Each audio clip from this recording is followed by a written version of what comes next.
Alright, hi everyone, I'm back with another video review. I know it's been a while, but I want to review this unit. This one is pretty special, I think. This will be the Burson Audio Fun headphone amplifier.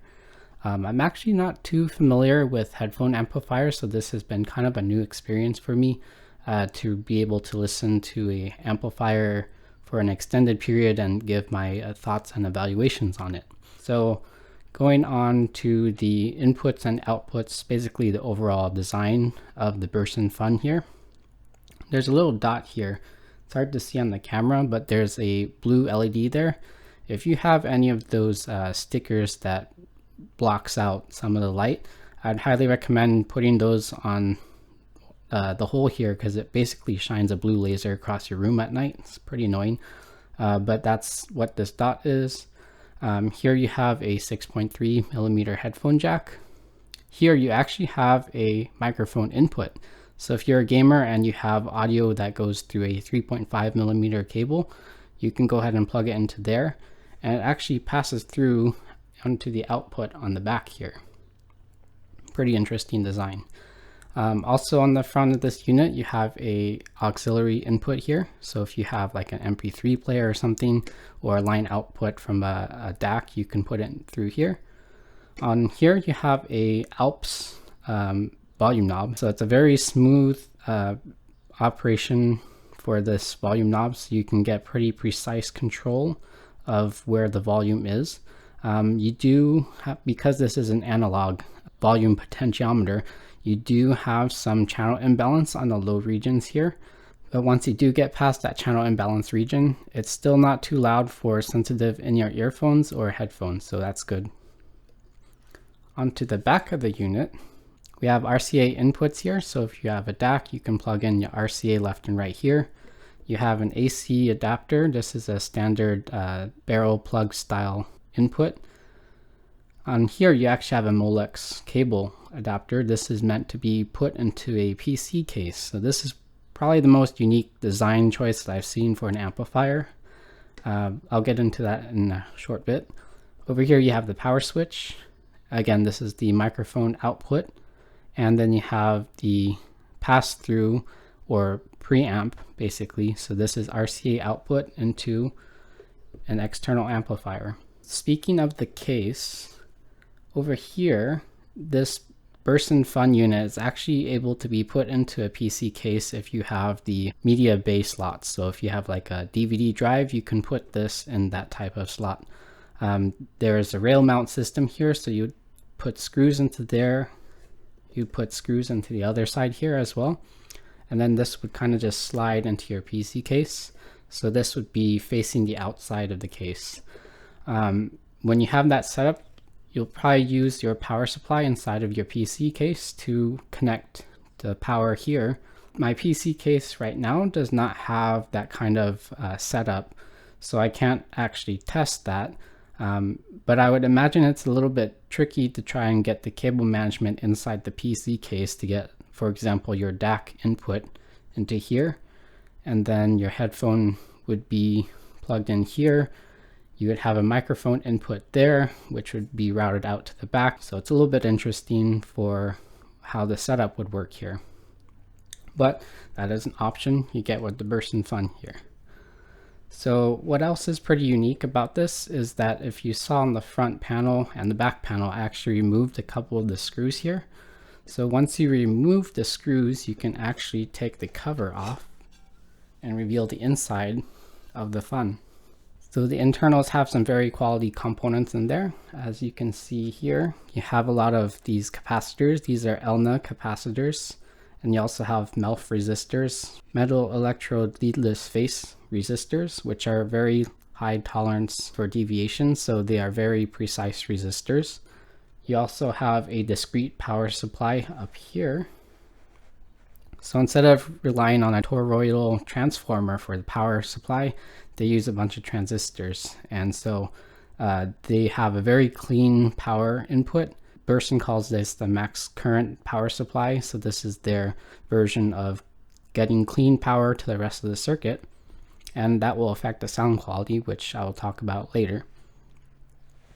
But moving back to the main part of the amplifier, so This is a very special unit in that most amplifiers that you buy on the market cannot have a lot of customization options. So Burson allows the user to actually replace these two operational amplifiers and replace them with whatever op amps they want.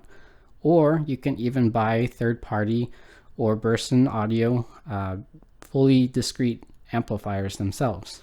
By doing so, you probably have a better chance of getting quality components inside of the op amp and thus having a cleaner output. This will be part 2 of my review. So this part is going to be part 1. Burson Audio is kindly giving me the option to listen to the Burson Fun with their own operational amplifiers. Now, there is a caveat here. So in the op amp world, there's actually 2 types of op amps. So the Burson Fun is a dual mono amplifier. However, the op amps are only with one amplifier circuit in them. So some op amps have this kind of dual amplifier configuration. So one op amp can have 2 amplifier channels in there. The Burson only uses a single channel amplifier in their op amp design. So Burson actually sent me a pair of their op amps. These are their fully discrete op amps. And I actually requested the wrong one. So this is the dual version. So this is the one with 2 amplifiers within the circuit. And by plugging in the wrong one, I accidentally burned these out. So these are now toasted. They're no good. So just be careful when picking your op amps that you pick the correct ones. With that out of the way, let's go back to the amplifier itself. So by switching out the op amps, you can get different types of sounds. So the particular one that I requested from Burson is the V6 Vivid op amp. So we'll see how that sounds. I'll be reviewing that again in part 2 of this review series. Now, because the Burson is a headphone amplifier, naturally you want to ask what the power output is. I'm happy to report that this amplifier has a ton of power. So as you can see on this screen here, so we have different impedances, and at each impedance we have the different power, voltage, and amperage ratings, as well as the signal to ratio value that is given by Burson themselves. So there's plenty of power to be outputted from this device. So this will drive anything from HD 800 to HD 600 all the way down to even in-ear monitors such as the Ultimate Ears Reference Remaster, which I've been using as well. So I've mainly been listening to the Burson with again the UERR Reference Remastered from Ultimate Ears, the Focal Clear, which I've also previously reviewed, and I've been listening to it with the AKG K701. Now the differences in sound between different amplifiers can change depending on the headphone. So for me, using the Focal Clear compared to my RME ADI-2 DAC, there was actually less of a difference than from the K701, which is a little bit strange. Maybe it's because the Clear is easier to drive compared to the 701. 701 is a 63 ohm headphone, and it has a very low sensitivity relative to the Clear. So a lot of my listening tests were actually done with the K701. So just keep that in mind when I'm going through this review. Unfortunately for the Burson Fun, for my particular unit, I've been measuring around 5 or 6 ohms for the output impedance, which means it does affect the output of the amplification stage for sensitive in-ear monitors with a low impedance in particular. So when using the UERR, I heard the bass was pretty wobbly sounding. It wasn't very clean. It was very kind of muddy almost. So that's the unfortunate downside for a headphone amplifier with a high output impedance, is that it does affect the damping factor of your headphones. So with that out of the way, I'll talk about most of the sound quality as a whole. Again, these are with the stock op amps. So everything here will be talking about the Burson Fun as if you just purchased it yourself right now. So the Burson Fun maybe due to the power supply being so clean. Maybe it's due to the dual mono-channel amplifier design or the quality components. The soundstage and the instrument separation is probably the strongest point of this amplifier. So compared to the RME ADI-2 DAC, which is my normal reference sound, the instrument separation was just a lot clearer with this amplifier. So instruments were well defined. I can pick them easily out from my mix, and they were very clear in the soundstage to where they were. So in the soundstage, the RME ADI-2 DAC is relatively speaking kind of two-dimensional, so it's good in terms of the width and height. However, with the Burson Fun, it actually made things sound deeper. So instruments are kind of more laid out three-dimensionally within the headspace. So that's kind of a cool thing to hear from an audio perspective. In terms of accuracy, listening to my own binaural recordings, I found that the RME was a little more accurate. But in terms of overall music listening, I think the Fun made a more enjoyable listening experience for music. And now moving on to the overall sound balance and tonality of the Fun. In terms of the stock op amps that I've been using in this unit, I have the impression that this is kind of a slightly warm, tilted amplifier in terms of the overall frequency response, with a slight emphasis on the upper mid-range. So in terms of the bass region, I actually found that the Fun had a mid-bass emphasis relative to the RME ADI-2 DAC. If you turn the bass boost on with the RME, it actually makes the low end of the bass bumped. And when I had that effect on the Fun, it actually kind of made the mid-bass sound a little bit more pronounced. So to me, that indicates that the mid-bass has kind of a bump in terms of the frequency response. It probably isn't measurable, but in terms of listening, I can definitely tell between the two units that the Fun had a more mid-bass bump than the RME.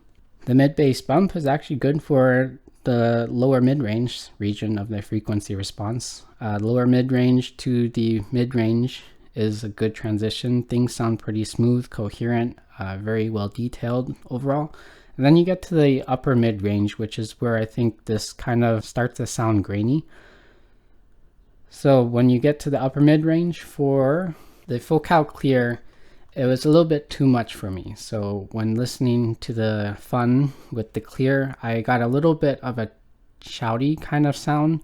It's a little bit too much for my ears, so that wasn't a good pairing. However, switching to the K7-1, the K7-1 is kind of naturally bright, but for some reason it paired very well with the Fun. Maybe it's due to the mid-bass bump and the overall warmth that it provides. But the mid-range, upper mid-range bump didn't really affect me on the K7-1 as much as it did with the clear. So that was an interesting observation that I heard. It is this particular region that I'm interested in hearing the differences between op amps, between the stock op amps and the ones that I will be receiving from Burson later on. So stay tuned for that comparison later. So moving on to the treble, this is where I think the Burson also kind of slightly gets dinged on, is because I feel like it's a little bit grainy compared to the RME ADI-2 DAC. So if I'm comparing the two side by side, volume matched by voltage, I find that the Burson Fun has a slightly more colored sound compared to the RME. So the RME would be my reference still in terms of the frequency response. In terms of soundstage and imaging, I think the Fun with the default configuration is a better choice. So if you're looking for that clean background, very good instrument separation, clean pinpoint accuracy for the instrument separation within the soundstage, the Fun is a good choice for that. So yeah, again, comparing to the RME, the mid-bass hump on the Fun is kind of more evident, as well as the upper mid-range emphasis. So when I get the new op amps, I'm hoping that that will affect those regions of the frequency response, and then I'll update you guys on that sound later on when I get it. So yeah, this is overall the Burson Fun. Probably one of the most interesting and versatile headphone amplifiers that I've heard recently. in terms of how I would recommend this to you, it has a very kind of unique perspective for how to use this. So one, you can use this inside of a PC case. So if you are a user who does have that kind of configuration for a PC case, this might be an option you want to look at. The volume knob is very good. So even if you have sensitive in your earphones, this volume knob is no problem. If you have very high impedance headphones, also the headphone output is so powerful you don't need to worry about getting another amplifier. If you're a gamer, you have the option to do the microphone pass-through. So that's another option you can have with this amplifier. Also, it has the preamps on the output. So if you need to connect this to a speaker, you can use this box as a preamp. So it's a lot of flexibility that you get with this unit, as well as the internal option to upgrade the op amp. So that's a really cool thing if you're into op amp rolling. Personally, have not ventured into that at all. So if I did have this unit, that is something I would probably want to look at. Similar to tube rolling, when you have a tube amp, you kind of want to have different options for sounds. So different op amps may have different sounds. And that might be an option too, if you're wondering how op amps sound. So at an MSRP of $299, I think this is a pretty affordable unit that you have a lot of flexibility with. There are other amplifiers out there in this price range that I have listened to, such as the range from Shit Audio. Their amplifiers are also very good, but they don't have quite the flexibility that you get with this unit. So there are some things that this unit does better compared to other amplifiers in the price range. And there are some things that it doesn't do as well compared to other amplifiers in its price range. If you do choose the option to do op amp rolling, that is an additional cost. So that is something you have to keep in mind if you're planning to purchase an amplifier like this that has the option to op amp roll. With all that said, I am actually very looking forward to hearing the Burson Audio V6 Vivid op amps that will be replacing the stock op amps within this unit. So I'm interested to see how those op amps will sound. I myself have not done op amp rolling before, so this is a new adventure for my audio journey. So those are my thoughts on the Burson Fun for now. If you have any questions, leave a comment below. I will have this unit for a little more times when I have the Vivid op amps that I can get those burned in properly and give you guys a impression of how those sound. So feel free to ask me for any comparisons. Thank you for watching, and I hope to see you guys soon for another visit for this amp.